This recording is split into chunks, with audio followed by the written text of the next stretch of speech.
क्षेत्र। अभी अध्यक्ष महोदय आपने भी अपने भाषण में कहा था कि नशा बहुत, जो मेरी अंतर्राष्ट्रीय सीमा पे बसी हुई विधानसभा क्षेत्र है, लगभग पिछले 6 महीने में 10 बार ड्रोन के माध्यम से ड्रग और हीरोइन गिराई गई थी। तो हमारे जो युवा है वो नशे की चपेट में है। 4 से 5 दिन में एक युवा की हमारी मृत्यु हो रही है।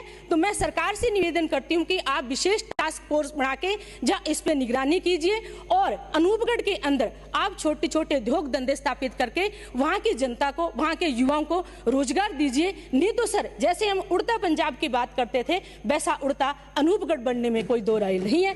तो मैं नशे पे लगाम लगाने के लिए आपसे निवेदन करती हूँ। इसके साथ साथ सर, मेरी जो विधानसभा है कृषि प्रधान है, हम सिंचाई के पानी पे निर्भर करते हैं। लेकिन जो किसानों के संबंध में आप कह रहे हो कि हमने बहुत कुछ दिया है, लेकिन सर गेहूं के ऊपर आपके घोषणा पत्र में 2700 रुपए प्रति क्विंटल आपने देने की बात कही थी। अभी 2275 रुपए प्रति क्विंटल प्लस 125 रुपए आपने बोनस दिया, तो मात्र 2400 रुपया हो रहे वहां। ज्वार और बाजरे पे एमएसपी की बात की, उसकी क्या हुई बताइए। तो 300 रुपए प्रति क्विंटल एक किसान को नुकसान हो रहा है। इसके अंदर किसान के संबंध में आप क्या कहेंगे। 22 के अंदर सरसों की फसल सर जो हमारे पाड़े के कारण खराब हुई थी, केंद्र सरकार ने उसका सर्वे करवाया, लेकिन आज तक उसका मुआवजा किसानों को नहीं दिया। लगभग 40,000 हमारे किसान भटक रहे हैं। और इसके साथ साथ सर, बहुत बड़ा मुद्दा मेरे रावड़ा क्षेत्र का है। पिछली बार समर्थन मूल्य के ऊपर क्रय विक्रय सहकारी समिति के द्वारा हमारी सरसों की खरीद की गई थी, लेकिन उसके अंदर बहुत बड़ा घोटाला बताया गया। बार बार जांचें हो गई। 14 जनवरी 2024 को जांच हुई, जिसमें किसान सही पाए गए, लेकिन आज तक उन किसानों का भुगतान नहीं किया गया।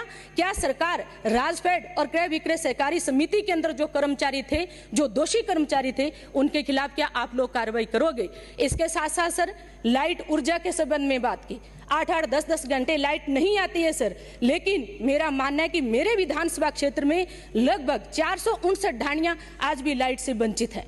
5 ढाणियों का समूह बना के हम लाइट देते हैं, लेकिन जी एक ढाणी के संबंध में आपका क्या मानना है कि जी एक ढाणी उसको लाइट की व्यवस्था करेंगे या नहीं करेंगे। इसके साथ साथ पिछली सरकार ने 100 यूनिट घरेलू कनेक्शन के ऊपर लाइट फ्री दी थी, इसके आपके ऊपर क्या कहना है। किसानों को फ्री कृषि कनेक्शन दिया गया, 2000 यूनिट हमें लाइट फ्री दी गई। क्या सरकार उस योजना को चालू रखेगी क्या। इसके साथ साथ सर, मैं माननीय जो हमारे वित्त मंत्री हैं, एक महिला होने के नाते उनसे मांग करती हूँ कि गड़साना के अंदर जो मेरा 2.5 लाख की आबादी का विधानसभा क्षेत्र आता है, एक भी कन्या महाविद्यालय नहीं है। तो मेरा आप सभी से निवेदन है कि 12वीं के बाद एक गरीब बच्चे को अपनी बच्ची की शिक्षा के लिए अगर कहीं भेजना चाहे, जहाँ प्राइवेट संस्थाओं में वो अध्ययन नहीं करवा पाते हैं कॉलेजों के अंदर, तो कन्या